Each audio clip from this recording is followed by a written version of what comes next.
Συγχαρητήρια που φτάσατε στο μπάνιο. Είμαι εγώ η Θοδώρα, το τζίνι αυτών των χωρών. Όλες οι αμαρτίες σας έχουν πλέον ξεχαστεί.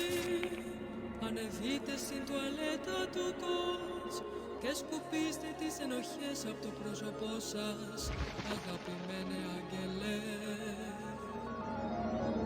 Περίμενε ένα, στάσου, είσαι ασυγχωριστός.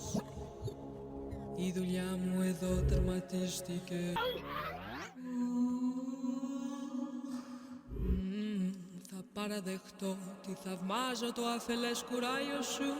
Θα σου χαρίσω μια φιλοδοξία, εντάξει, τίποτα περισσότερο. Τι επιδιώκεις, τι είδους ζωή θέλεις να ζήσεις, πες μου τις φιλοδοξίες σου.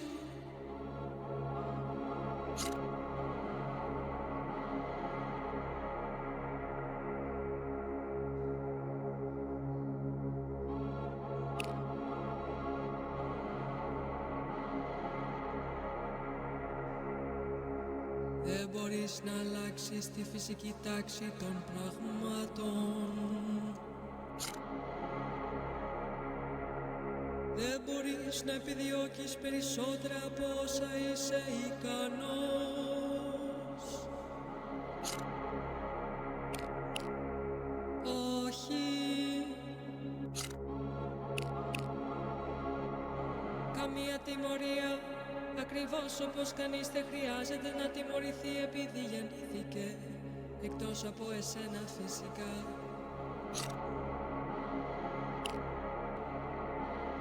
Τι ακριβώς είναι αυτό για έναν στόχο?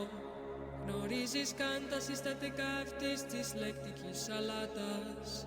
Το μυαλό σου φαίνεται να έρχεται σε σύγκρουση με τα γράμματα που φτύνει. Οι ανησυχίες και οι φόβοι θα προδώσουν μόνο τους αλήθινους σου στόχους.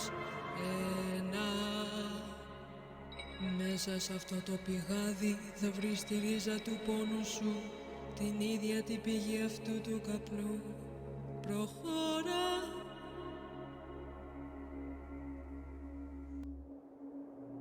Θυμήσου ένα, το μόνο που χρειάζεται είναι το σωστό μέρος και το σωστό φαγητό.